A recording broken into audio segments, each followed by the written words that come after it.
mewakili suara rakyat, suara yang meyakini.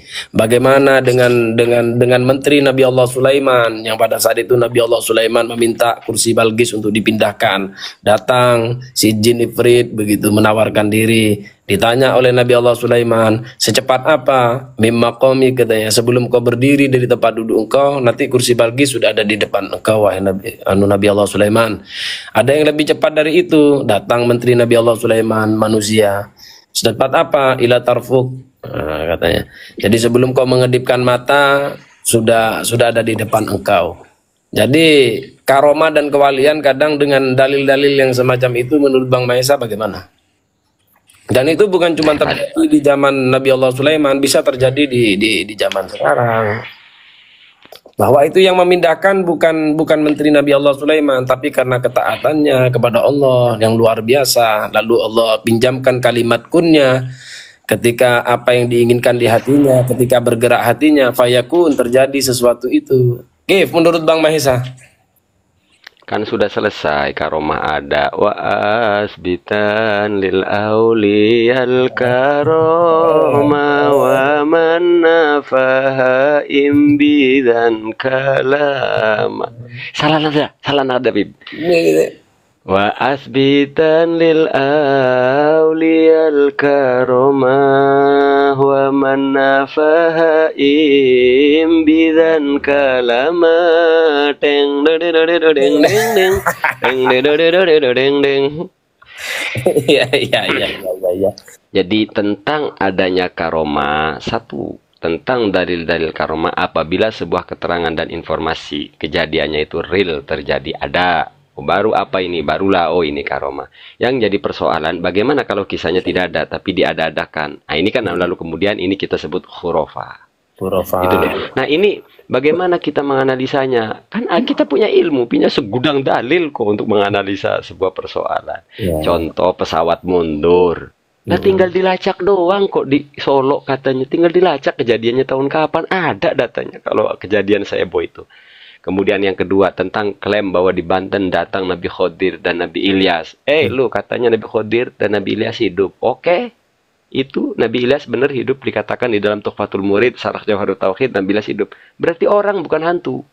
Jadi jangan lu klaim ketika mengklaim Nabi bisa datang, lu nya nggak ngelihat. Cuma lu doang yang lain nggak ngelihat. Setan lu kan gitu loh. Nabi Ilyas ini nabi, orang kan. Kalau belum mati berarti orang. Bukan hantu. Kan sederhana itu. Jadi lalu kemudian orang yang menolak melakukan analisa ilmiah itu tidak bisa dibantah dengan karomah itu ada. Kejadiannya mana? Nabi Khodirnya mana? Tuh ngapain gak dapat di Palestina tuh? Tuh yang butuh Nabi Khodir tuh Palestina tuh. Bukan acara haul. Ujung-ujungnya acara rame di Banten kayaknya. Embrut please. Ya. Dan kita tidak pernah peduli mau Habib, mau Durian Wali Songo, mau Durian Nabi, nyebarin kehaluan, saya lawan. Cocok lah.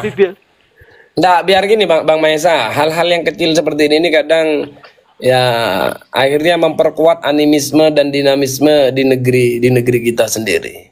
Kita ini kadang masih sibuk dengan pembahasan yang model-model begitu. Di Eropa sudah ngayak uranium jadi nuklir, di sini masih ngayak tempe, tahu, masih itu aja. Beb, di Indonesia cuma nyuplai uranium, nggak produksi. Banyak di Kalimantan uranium, tapi ngayak doang yang ngebentuk di luar negeri. Ya. Makanya Beb, kemarin itu kan ada orang yang ngomong bahwa sorry Bapak katanya kamu ngumpulnya di tempat salah jadi ketemunya sama Habib yang salah. Dalam hati aja, oh ya selama ini saya nggak punya teman Habib yang halu. Habib yang dekat dengan saya rasional semua. Ada jenengan, ada Habib Zain, ada Habib Idrus, ada Habib Zaki. Itu rasional semua karena saya orang rasional. Ya. Memang dari awal Bang Maesa saya sudah pernah banyak bicara ke masyarakat. Yang akan datang ini perang logika. Karena umat Nabi Muhammad sebetulnya bukan seperti anak-anak dalam bertauhid, gitu loh. Segala sesuatunya kalau tidak rasional juga bahaya. Gitu. Jadi ya paling tidak lah ada kajian-kajian yang betul-betul logis dan rasional. Agama ini emang datang ya logis lah, rasional, gitu. Bahkan bisa berani saya katakan bahwa rasionalnya orang Asy'ariyah itu sudah melewati rasionalnya Mu'tazilah. Buktinya mana? Buktinya adalah Imam Abil Hasan Al-Asy'ari. Dan rasionalnya Asy'ariyah itu, kita umat Islam sudah melewati rasionalnya para filsuf.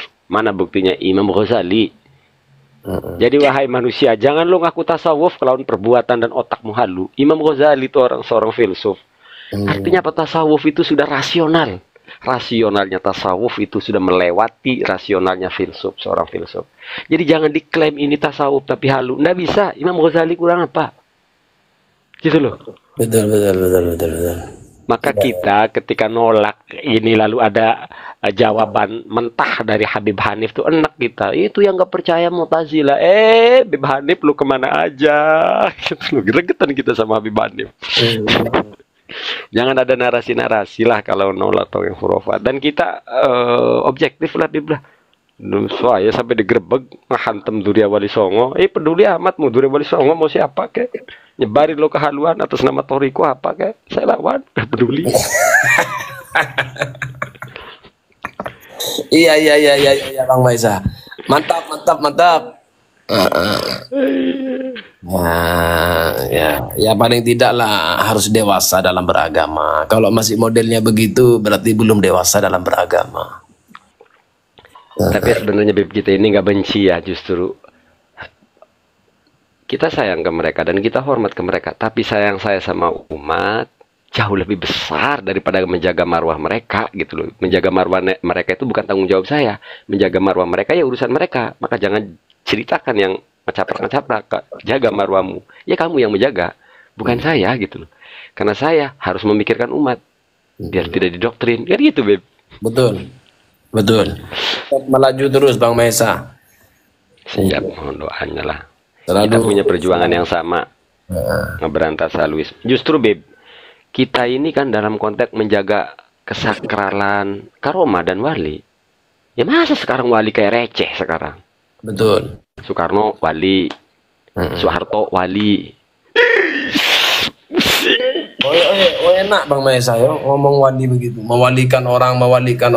Layak rifu wali illa wali kan begitu. Jadi saya pun belum pernah bisa mewalikan orang selama diri saya juga bukan orang wali. Yang bisa mengatakan orang ini cerdas hanya orang cerdas. Gitu. Apalagi mewalikan orang hanya orang wali. Layak rifu wali illa wali. Jadi sampai kapanpun saya belum pernah bisa mengucapkan orang ini wali atau tidak wali. Betul. Jadi jangan mudah-mudah lah mewali-walikan orang. Apalagi yang zahirnya seperti ya orang gak jelas gitu. Mereka alasannya husnudzon. Oh, kamu mengatasnamakan Toriko, kamu mengatasnamakan tasawuf husnudzon. Kenapa Anda tidak bisa berhusnudzon kepada penceramah? Toh kalian juga sering nyinyirin penceramah, tujuannya duniawi. Jadi kalau Anda melihat orang gila, lalu alasan husnudzon menganggap wali, atau lebih-lebih yang duduk-duduk di majelis itu. Tapi kau sulit menganggap mereka wali. Kecaprak lah orang mengatasnamakan Toriko sekarang, Bib. Makanya saya himbau netizen, jangan ikutan beat, udah tahu dalamnya. Sholat 5 waktu jaga, udah fokus sholawat. Betul. Lebih baik bicara nasib di akhirat ini bagaimana Bang Maisa ya. Nggak usah ribut yang mempertanyakan sesuatu yang tidak mungkin ditanyakan sama Gusti Allah. Gitulah. Oh enggak, iya. Lebih baik sibuk apa yang akan ditanyakan Allah kelak kalau kamu kembali. Gitu. Oh, soal itu saya punya alternatif, Bib. Soal apa pertanyaan malaikat di kubur kecil gitu bagi Maisa. Pancasila. Oh gitu ya. Pancasila. Iya.